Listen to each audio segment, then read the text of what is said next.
Ok, muy buenos días, amados hermanos, buenos días. Como ustedes saben, se los he dicho siempre, para mí siempre es un gran privilegio, un gran gozo, pero siempre es un gran motivo de temor aquí escudriñar la palabra y blandir la espada aquí frente a ustedes. Por eso siempre le pido al Señor que sea Él el que me guíe y que sea Él el que hable a través de mí. Vamos a continuar esta semana con nuestro estudio de la Carta de los Romanos. Ya estamos en el capítulo 4, vamos a la segunda parte del capítulo 4. La semana pasada vimos los versículos del 1 al 8. Hoy vamos a continuar del 9 al 12. La semana pasada nos quedamos con una bendición que estaba recibiendo Abraham, que había sido librado de sus pecados, había sido justificado de sus pecados. Y hoy vamos a ver la continuación de esto, la aclaración de por qué y cómo sucedió esto y cómo era importante en aquella época y por qué debe ser importante que nosotros lo tengamos presente y lo estudiemos y que entendamos qué mensaje tiene para nosotros en esta época. Vamos a orar y empezamos directamente con nuestro tema del día de hoy. Padre amado, Señor Santo, quiero darte muchas gracias porque nos permites estar aquí reunidos. Señor, te doy gracias por la vida de todos los hermanos que están aquí, que han llegado y con los que vamos a tener este hermoso tiempo de comunión con tu palabra, y los que la escucharán después en línea, Señor, que no hayan podido venir hoy, pero que a todos, Señor, que para todos sea un mensaje de edificación, que tú seas quien sea predicado este día, Señor, que sean tus palabras las que sean dichas y que quites cualquier cosa que no sea de tu palabra para que este mensaje sea de edificación para tu iglesia. En el nombre de Cristo Jesús te lo pido. Amén, amén, amén. Ok, vamos a ver los versículos, les digo, del 4 al 2, del 9 al 12, capítulo 4 de Romanos, del 9 al 12. En esta parte del mensaje del apóstol Pablo empieza con una pregunta. En el versículo 9 dice: ¿es pues esta bienaventuranza solamente para los de la circuncisión o también para los de la incircuncisión? Porque decimos que a Abraham le fue contada la fe por justicia. Le fue contada por justicia, eso vimos gran parte la semana pasada y vamos a ver hoy una parte también muy, muy importante, ¿sí? ¿Por qué? Porque por esa gracia el apóstol, el padre Abraham, que todavía era Abraham sin H, no fue inculpado de pecado. Y no solamente, esto está diciendo aquí, que ¿cómo se llama? Esta gracia que tuvo el Señor con Abraham no era exclusivamente para los judíos. Él todavía no estaba establecido como tal, no existía como tal ese concepto, pero él sí fue, ¿cómo se llama? Justificado por fe, por gracia. ¿No le echan, Gabo? ¿No echas un ojo? Gracias. Sí, no vaya a ser la de malas. Entonces le digo que esta gracia de no ser inculpado de pecado queda abierta a partir desde ese momento, como vamos a ver adelante, hasta nosotros. Y para encontrar la respuesta esta que hace de si es solamente para unos o para los otros, utiliza el ejemplo del patriarca más venerado, que es el padre Abraham. Nosotros le decimos padre Abraham, los judíos le dicen padre Abraham, los musulmanes le dicen padre Abraham. Es el patriarca por excelencia, ¿verdad? La semana pasada, como les decía, nuestro hermano Paco abundó un poco de esto, pero vamos a recordar por qué era importante esto. Los judíos en la iglesia primitiva ponían como condición para la salvación, para la justificación, que fueran circuncidados. Los judíos ejercían una gran presión en la iglesia primitiva. ¿Por qué? Porque era una tradición que ellos tenían, una tradición muy arraigada de muchos años. Cuando el Señor le dijo esto va a ser, ¿cómo le dijo que iba a ser? Un mandamiento perpetuo, lo iba a establecer como un pacto perpetuo. Y eso quiere decir por mucho tiempo, ¿verdad? Perpetuo quiere decir pues por todo el tiempo, pero era específicamente para ellos, pero ellos consideraban que también debía ser para la nueva iglesia. ¿Cómo vemos esto? Vamos por favor a Hechos 15, Si me acompañas a Hechos 15, vamos a leer unos versículos a partir del 1, porque ponían como condiciones a que debían ser circuncidados.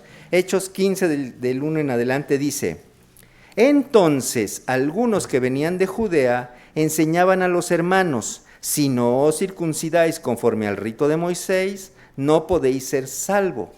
Como Pablo y Bernabé tuviesen una discusión y contienda no pequeña con ellos, se dispuso que subiesen Pablo y Bernabé a Jerusalén, y algunos de ellos a los apóstoles y a los ancianos, para tratar esta cuestión.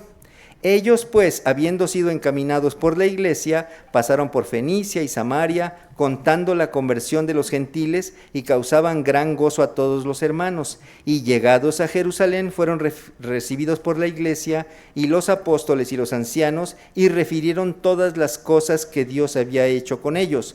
Pero algunos de la secta de los fariseos que habían creído se levantaron diciendo: es necesario circuncidarlos y mandarles que guarden la ley de Moisés. Esto pasaba en la iglesia primitiva, era una gran presión. Y Pablo, obviamente, estaba marcando aquí una separación de los ritos, de las costumbres, de los ritos que se seguían, que somos muy dados a eso. Todos nosotros que alguna vez pasamos por la iglesia tradicional, entendemos qué es esto del sacramentalismo, ¿verdad? Nos enseñaron que eran cosas que teníamos que cumplir. Igual los judíos, igual los musulmanes. Los judíos hasta la fecha, y no es nada más esto, las filacterias, los tefilines y todas esas cosas que se cuelgan y que ponen en sus casas, dándole valor para su salvación. Igual los musulmanes, sus ritos, sus oraciones a horas exactas, que tienen que ir una vez en su vida a la tumba de Mahoma, son cosas que no tendrían que ver. Y por supuesto la Iglesia Católica, no digamos, ¿no? Tiene cualquier cantidad de sacramentos que hay que cumplir. Y no es verdad. Todo eso le quita mérito a la obra de Jesucristo, a la gracia de Dios. Y el apóstol Pablo está aquí dispuesto a probar que no es necesario. Y por eso hace toda esta argumentación que continúa aquí. Ok, dice: Dios había abierto la puerta para la salvación a los judíos, y los gentiles, los judíos, querían que se siguieran usando sus tradiciones y sus costumbres, como la práctica de la circuncisión, ¿sí? Que dicho sea de paso, sería un tema completamente, para hacer un tema completamente de la circuncisión, las ventajas que tiene fisiológicas, y aquí está la doctora Domi, las cuestiones de higiene y de salud que incluyen, y por qué es en el octavo día. Es una maravilla del poder de Dios, de la sabiduría de Dios. ¿Por qué en el octavo día? Pues porque en ese día el niño ya tomó su calostro esos días, y está con su ADN a todo lo que da, sus defensas a todo lo que dan, su vitamina K, todo está en su máximo punto, que pueden ser casi inmortales los niños a esa edad. Por eso en esa edad exactamente, por eso esos 8 días. Y es una cosa importante, era tan importante para ellos, o es tan importante para los judíos, que si cae en sábado, no importa, se la hacen. Es la única de las cosas que son permitidas hacer en un sábado, es circuncidar a un niño. Si cumple sus 8 días en sábado, ese día lo circuncidan. Pero bueno, ese es un tema aparte que podía dar para mucho. Pero bueno, la cosa es que la circuncisión era un símbolo de la fe de los judíos y no una obra meritoria por sí mismo. O sea, no había nada que ellos pudieran hacer para que eso les valiera como algo para ser dados como salvos. O sea, no les daba nada para ser salvos. La salvación ya había sido dada por gracia, ¿verdad? Aquí nos dice que a Abraham le fue contada por justicia. Eso nos dice el versículo que estamos leyendo. Su fe le fue contada por justicia, no nada más. Sin embargo, era necesario para el apóstol Pablo determinar si la justificación del pecado era nada más para los circuncisos o para los incircuncisos también, porque él estaba llevando el evangelio a los incircuncisos, y decirles te tienes que circuncidar era meterlos en un problemón. Entonces Pablo, utilizando la sabiduría, el conocimiento que le da Dios, los lleva a que lo hagan solamente por la fe, por lo que estamos aprendiendo, ¿sí? Entonces, vemos que esta pregunta con la que empieza la palabra dice, ¿es pues esta bienaventuranza solamente para los de la circuncisión? Dice, porque decimos que a Abraham le fue contada por justicia. No es la circuncisión, sino en la incircuncisión. Él estaba en la incircuncisión todavía cuando recibió la fe. Y ahora, ¿cómo la recibió? Estando en la circuncisión o en la incircuncisión, ya nos lo dijo aquí. Dice el versículo 10, ¿cómo pues le fue contada? Estamos en Romanos 4, perdón, me brinqué. Seguimos en Romanos 4, en el versículo 10 dice, ¿cómo pues le fue contada? ¿Estando en la circuncisión o en la incircuncisión? No en la circuncisión, sino en la incircuncisión. Aquí el apóstol Pablo lo declara, porque lo sabe. Recordamos que él era un fariseo, conocía la ley perfectamente. Él no teníamos por qué dudar para nada de él. Pero vamos a ver de dónde tiene esta información. Vamos a Génesis, por favor, vamos a referirnos a Génesis. Vamos a empezar en el capítulo 12, vamos a ver varias porciones de Génesis. No todo, es muchísimo. Podríamos hablar muchísimo de Abraham, de Sodoma, de Gomorra, de su sobrino que fue gacho con él y de su encuentro con Melquisedec, que es también un tema para un mensaje. Es un gran personaje Abraham, pero vamos a ver esto que tiene que ver con la circuncisión.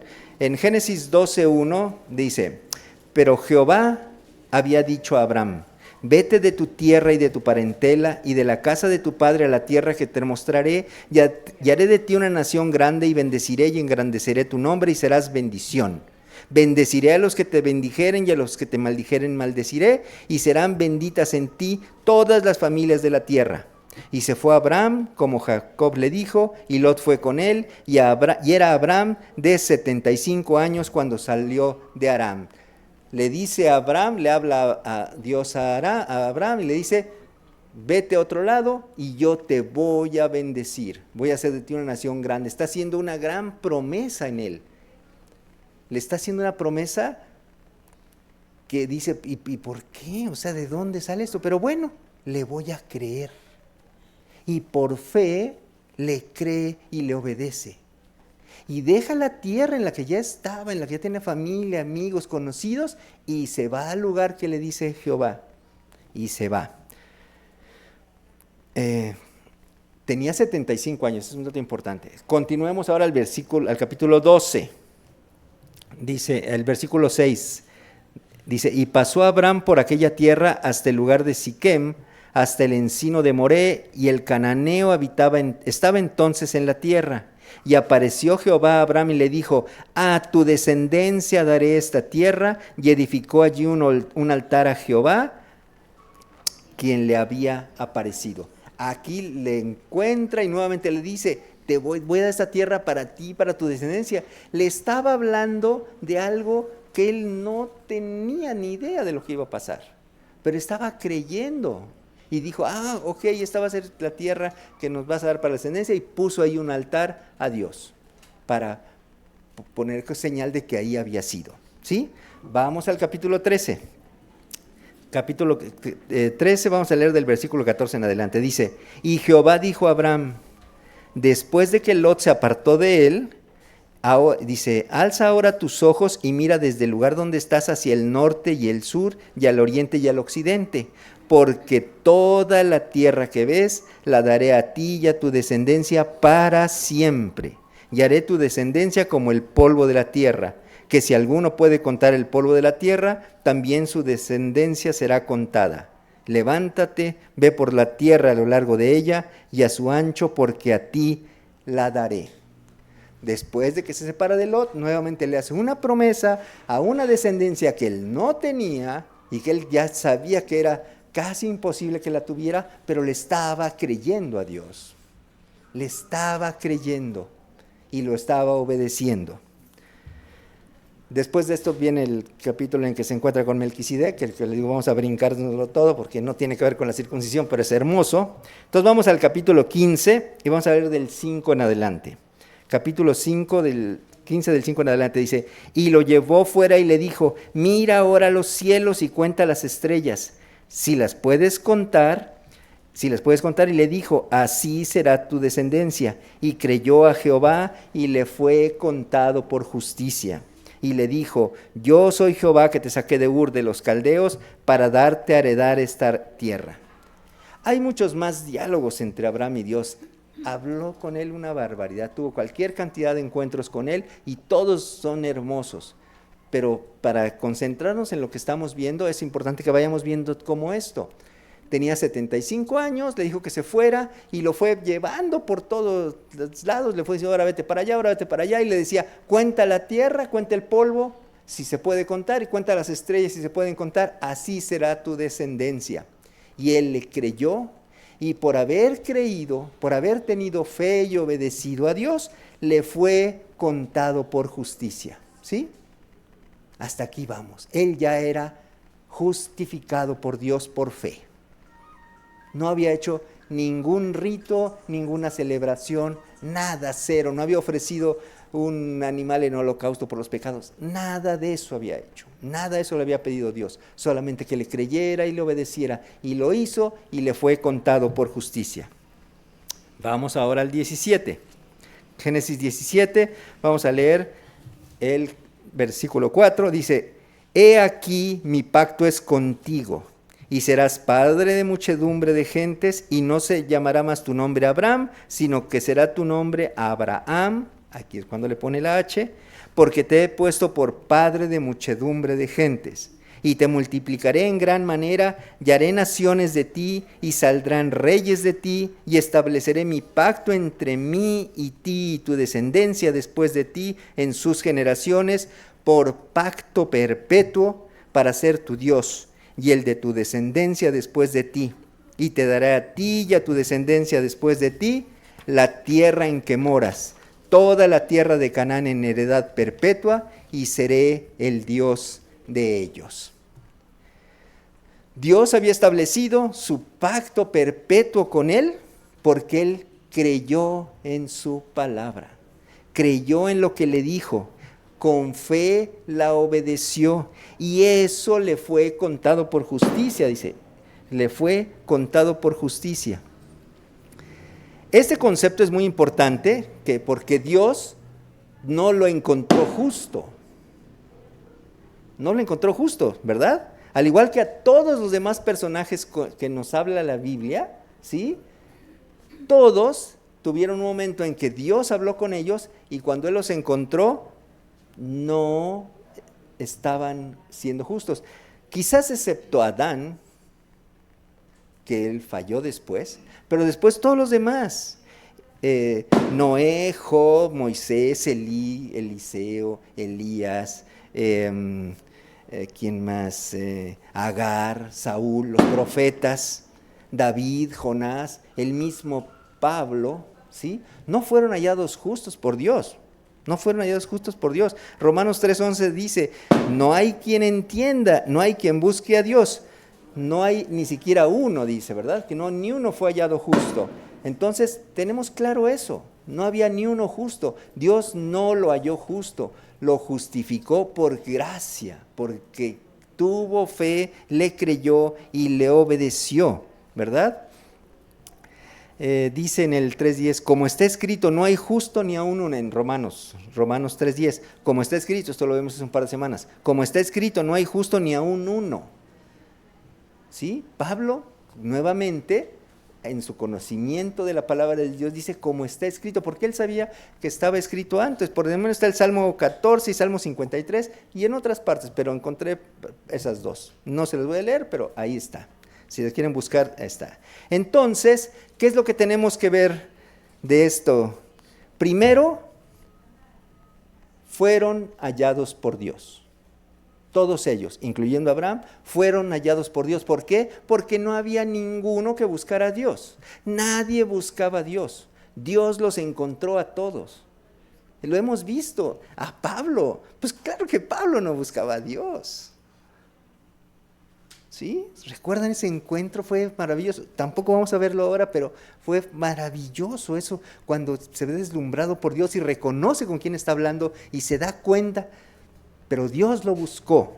igual que buscó a Abraham, igual que buscó a todos los demás, a sus profetas y a sus reyes, cuando mandó por David, por ejemplo, que le traían a los altos, a los guapos, a los fuertes.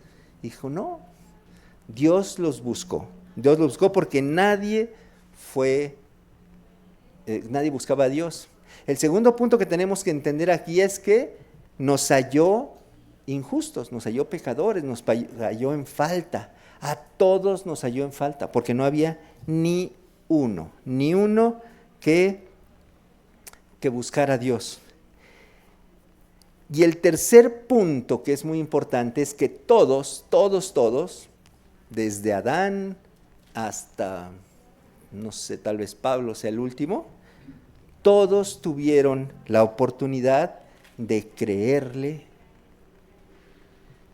y obedecerle, de tener fe en quién les estaba hablando, en lo que les estaba diciendo y en obedecerlo. Tenemos casos de profetas que no hicieron lo correcto, de reyes que no hicieron lo correcto, aun cuando Dios les habló o les mandó decir mensajes con los profetas o con los jueces. Todos tuvieron esa oportunidad y algunos lo hicieron o no. Se me viene a la mente Jonás, ¿verdad? Jonás no quiso obedecer al Señor y el Señor se encargó de que obedeciera, ¿verdad? Pero aquí él tuvo esa oportunidad y él sí la cumplió, igual que Noé. Igual que Noé, él estaba hablando de cosas que no tenía ni idea. ¿Cuál tierra? ¿Cuál descendencia? ¿Cuáles generaciones? Ya estamos viejitos y no tenemos hijos, ¿sí? Entonces, bueno, volvamos a nuestro lectura de Génesis 17. Ahora vamos al 9 para que entendamos cuándo pasó esto. Dijo de nuevo Dios a Abraham, ya estamos en Génesis 17, 9.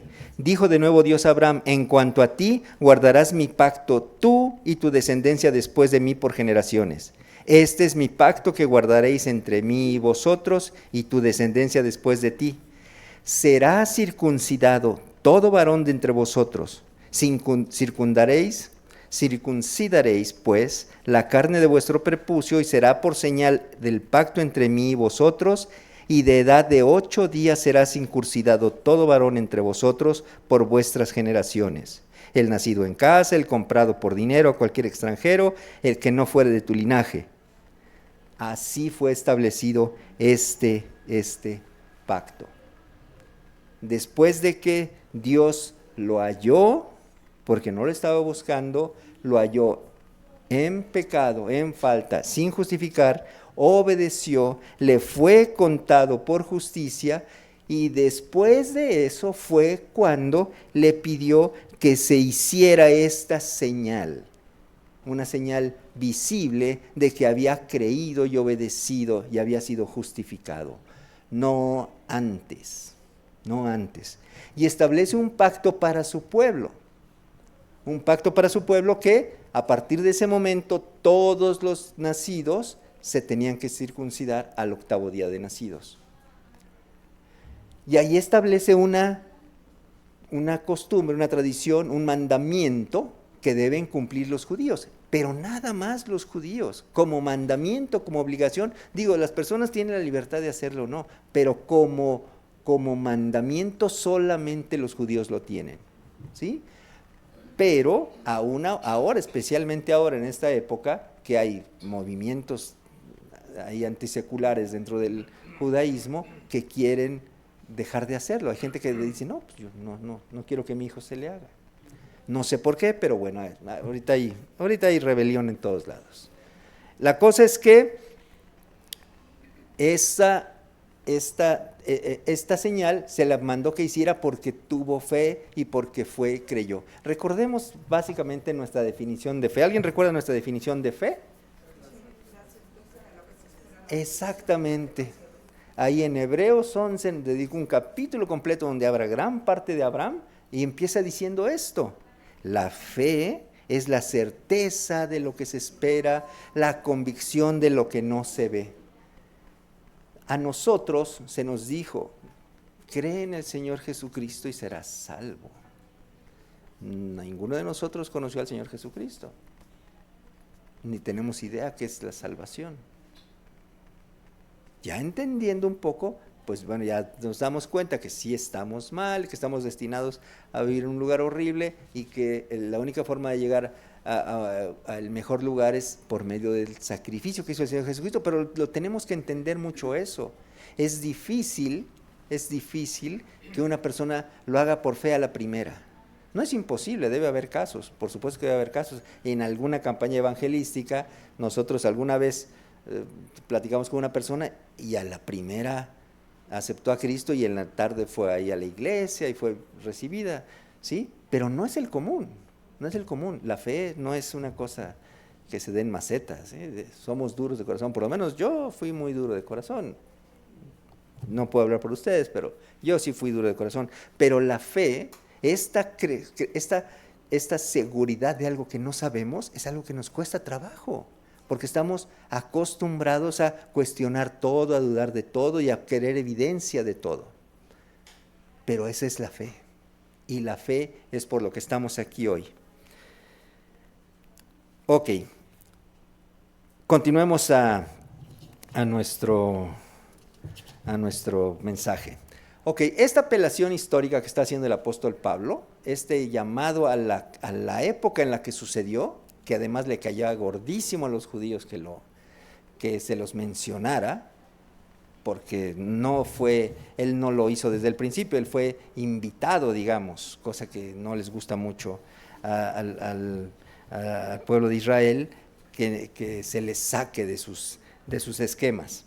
Entonces, toda esta justificación histórica que hace es para que le quede claro que la justificación de ninguna manera está ligada o es necesaria con nada que tenga que hacer el creyente, nada, absolutamente nada, no tiene que hacer nada ni en su cuerpo ni por sus fuerzas, nada, es una mera marca física de haber nacido en el pueblo elegido por Dios. Eso es básicamente lo que era, y no tenía nada que ver. Aún judíos que tienen esa marca desde que nacieron, han renegado, han renunciado, o sea, no te convierte en un creyente. No te convierte en un creyente. No es la marca lo que te hace ser justificado o creer en eso. Es solamente una señal visible de que se había hecho un pacto con Dios en algún momento de la historia y se debía cumplir por obediencia a Dios. Eso sí, se tenía que cumplir por obediencia a Dios, y Dios no improvisa. Dios no está improvisando ni está inventando cosas. Cuando Él abre la oportunidad de alcanzar la justificación a los que no son de Israel, lo está cimentando en algo que tiene un precedente valiosísimo. Como les digo, es el personaje quizás más importante dentro de la genealogía judía, más que cualquier otro, porque de ahí surgen precisamente el pueblo de Israel, las tribus de Israel. Es el gran patriarca del pueblo de Israel, pero ese gran patriarca no la necesitó para ser justificado.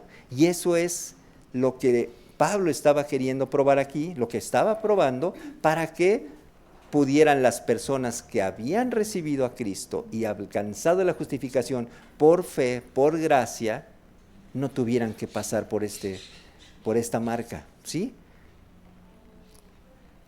Hay otras, ¿no? Acabamos de tener bautizos ayer, que fue una ceremonia hermosa. Sí, no veo al bautizado, ¿no vino? Pero fue hermoso, y oír cómo declaraban que sí creían en Cristo, creían en su salvación, creían en la vida eterna, y se estaban sometiendo a ese proceso en el cual simbólicamente morían al antiguo ser y renacían, surgían del agua como una nueva criatura en Cristo. Ese es nuestro símbolo. No nos tenemos que perforar nada, ni picar nada, no, ni colgar nada, pero sí es un símbolo público. Ya lo sabemos, ya lo vimos, ya sabemos que está bautizado. Ahí estuvimos en los bautizos, sí lo vimos. No se puede negar, ¿sí? Pero no tiene que ver con la justificación, es anterior. La justificación es anterior, completamente previa, no puede ser de otra manera. No primero me bautizo y después acepto a Cristo. Conocemos iglesias bautistas que llegan las personas y las invitan y dicen, ¿te quieres bautizar? Y las bautizan. No es como si fuera parte de su conversión a Cristo. Y no es así, es un símbolo de la conversión, pero no es la conversión por sí misma. Me parece que tienen un poco ahí ritualizado el concepto del bautismo. Tenemos hermanas bautistas aquí que me están viendo feo. Pero así, no en todas, definitivamente no en todas, pero hemos visto iglesias, hemos ido alguna vez de campaña a una iglesia en la que llegaba alguien nuevecito, y decía, ¿te quieres bautizar? Sí, órale. Y lo trepaban y lo mojaban. Y decía, ¿y en qué momento hizo una decisión por Cristo? ¿En qué momento entendió que estaba teniendo una vida nueva? Pero bueno, le digo, son los riesgos de caer en esta práctica del sacramentalismo, ¿verdad? Pero bueno, no es lo que Dios quiere. Lo que Dios quiere es que nos quede claro que nuestra conversión es por fe. Así como la tuvo Abraham, así es como la debemos tener nosotros, como la tenemos nosotros. De hecho, es como la tenemos nosotros. Vamos a leer los últimos versículos de Romanos 4. Por aquí los tengo, aquí está. Dice en el 11, dice, y recibió la circuncisión como señal, como sello de la justicia de la fe que tuvo estando aún incircunciso, para que fuese padre de todos los creyentes no circuncidados, a fin de que también a ellos la fe les sea contada por justicia, y padre de la circuncisión para los que no solamente son de la circuncisión, sino que también siguen las pisadas de la fe que tuvo nuestro padre Abraham antes de ser circuncidado. Aquí estaba una vez más el apóstol Pablo utilizando el conocimiento que había adquirido como judío, como fariseo, y la iluminación que le dio el Señor Jesucristo para decirle, aquí está abierta la salvación para todo aquel que cree. Ya lo vimos antes. Habla del griego, el gentil, el judío, el griego, el romano, todos. Y aquí nuevamente lo dice, con otras palabras, a los que son incircuncisos y los circuncidados que siguen los pasos de fe. Y además se está siendo muy crítico con los pasos de fe que seguían los judíos, que no eran los correctos. Estaban muy pegados a sus tradiciones. Les decía, les ponen cargas que ustedes son incapaces de hacer. Entonces, él lo tenía muy claro, y tenía muy clara su labor de evangelista, su labor de llevar el evangelio, de llevar el mensaje de salvación. También hace un par de semanas se celebró el aniversario de lo que se conoce como el renacimiento o el inicio de la Iglesia protestante con las tesis de Lutero, y en esos documentos de Lutero están las famosas 5 solas. ¿Sí han oído hablar de ellas? Sí, que es sola gratia, sola fide, solos Christus, sola escritura y solo Deo, soli Deo. Son las únicas cosas que necesitamos creer, solo en esas cosas, solo en Dios, solo en la escritura, solo en la gracia, solo en la fe, solo en la gracia, solo en la fe, solo en sola gracia, sola fe, solo Cristo, solo escritura y solo Dios. No hay más, no tenemos que hacer ningún ritual, ni ir a ningún lugar, ni ir a Chalma, ni a la Meca, nada de eso, solo por fe. Vamos por favor a Efesios 2, vamos a leer del 4 en adelante, ya para ir amarrando todo esto. Efesios 2 del 4 en adelante dice, pero Dios, que es rico en misericordia, por su gran amor con que nos amó, aun estando nosotros muertos en pecados, nos dio vida juntamente con Cristo. por gracia sois salvos, y juntamente con Él nos resucitó, y asimismo nos hizo sentar en los lugares celestiales con Cristo Jesús, para mostrar en los siglos venideros las abundantes riquezas de su gracia en su bondad para con nosotros en Cristo Jesús. Porque por gracia sois salvos por medio de la fe. Y esto no de vosotros, pues es don de Dios, no por obras para que nadie se gloríe. Voy a continuar, dice, porque somos hechura suya, creados en Cristo Jesús para buenas obras, las cuales Dios preparó de antemano para que anduviésemos en ella. Por tanto, acordaos de que en otro tiempo vosotros los gentiles, en cuanto a la carne, erais llamados incircuncisión por la llamada circuncisión hecha con mano en la carne. En aquel tiempo estabais sin Cristo, alejados de la ciudadanía de Israel y ajenos a los pactos de la promesa, sin esperanza y sin Dios en el mundo.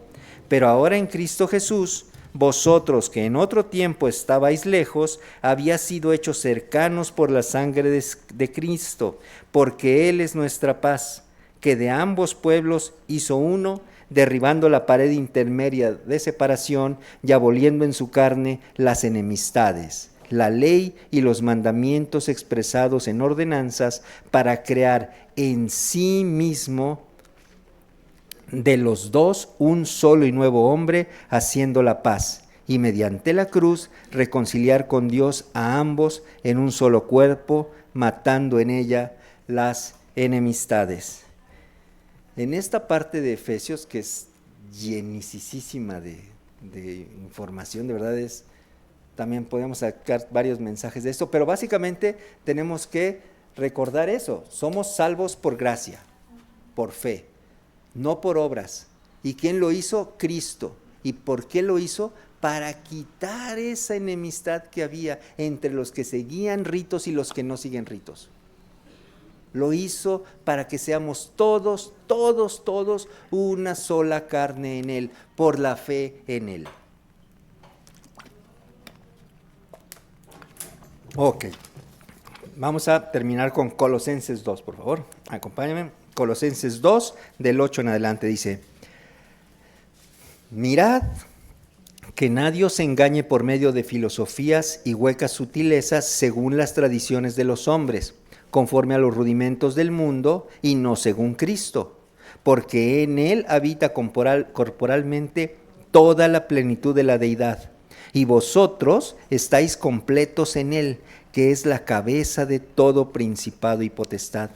En Él también fuisteis circuncidados, con circuncisión no hecha de mano, al echar de vosotros el cuerpo pecaminoso carnal en la circuncisión de Cristo, sepultados con Él en el bautismo, en el cual fuisteis también resucitados con Él, mediante la fe en el poder de Dios, que le levantó de los muertos. Nuestra circuncisión es la de Cristo. Ahora la circuncisión de Cristo es suficiente circuncisión para nosotros. Nosotros debemos creer por fe y por fe cumplir las instrucciones que el Señor nos da. Cumplir los mandamientos que nos dan, como bautizarnos, como asistir a la iglesia, como ofrendar, como hacer las cosas que se te piden para el ministerio, para la iglesia, para la edificación de la iglesia, porque a eso venimos, también venimos a servir. Fuimos comprados por precio, recordemos eso, somos siervos. Esa palabra siervos, que es durísima, que es esclavos, somos esclavos, fuimos comprados, fuimos pagados. Un concepto diferente al de la esclavitud del siglo XVII, pero del siglo, no, sí, XVII, pero fuimos comprados por precio, pero no para hacernos esclavos, sino para hacernos siervos, para hacernos libres para Él, pero para lo que también Él disponga en nuestras vidas, ¿sí? Ay, ¿qué les puedo decir? El 14 de este mismo Colosenses 2:8 dice, desde el 13, dice: y a vosotros, estando muertos en pecados y en la incircuncisión de nuestra carne, os dio vidamente juntamente con Él, perdonándonos todos los pecados, anulando el acta de los decretos que había contra nosotros, que nos era contraria, quitándola de en medio y clavándola en la cruz, y despojando a los principados y a las potestades, los exhibió públicamente, triunfando sobre ellos en la cruz. Qué contradicción de ideas, ¿verdad? Él estaba en la cruz, sufriendo, pero eso fue un triunfo contra los principados y las potestades del mundo, porque les estaba arrancando el dominio y el poder que tenían sobre nosotros. Aquí dice que estábamos en nuestros pecados y en la incircuncisión, y por medio de Él fuimos liberados de eso. Y Él tomó esa acta de decretos, alguna vez el pastor nos explicó muy claramente qué es, ese documento que se colgaba en la cruz, que se pegaba en la cabecera de la cruz, donde estaban los delitos por los que había sido condenado la persona que iba a morir ahí. Y decía, supongamos que en verdad eran Dimas y Gestas. Que dice, Dimas, asesino, contumaz, mentiroso, rebelde, ladrón, todos sus pecados, y por eso está siendo condenado a la cruz. Y a nuestro Señor Jesucristo solamente le pusieron Jesús Nazareno, Rey de los judíos. Por eso lo condenaron, por eso triunfó ahí contra el mundo. Por eso sabemos que fue inocentemente crucificado y por eso sabemos que fue su voluntad la que se cumplió ahí, porque ningún juzgado lo hubiera condenado por eso. Él estaba ahí pagando por nuestros pecados, para que nosotros, por medio de la fe en esa obra redentora que hizo, estamos aquí felices de vernos, hablando de su palabra, con la certeza de que nos vamos a ver en la vida eterna con Él. Amén. Oremos. Padre amado, quiero darte muchas gracias, Señor, porque nos has permitido esta mañana, Señor, abrir tu palabra y encontrar toda esta información, Señor. Te damos gracias porque tu palabra es rica en sabiduría y sabemos que es bueno saberla, pero sabemos que es más bueno que esté en nuestro corazón y que sepamos que todo esto es para beneficio nuestro y que nosotros seamos capaces, Señor, de dar gracias y de testificar lo que has hecho en nuestras vidas. Te pedimos que nos permitas hacerlo y te rogamos que nos sigas llenando de tus bendiciones. En el nombre de Cristo Jesús oramos. Amén, amén, amén. Amén. Dios les bendice, hermanos.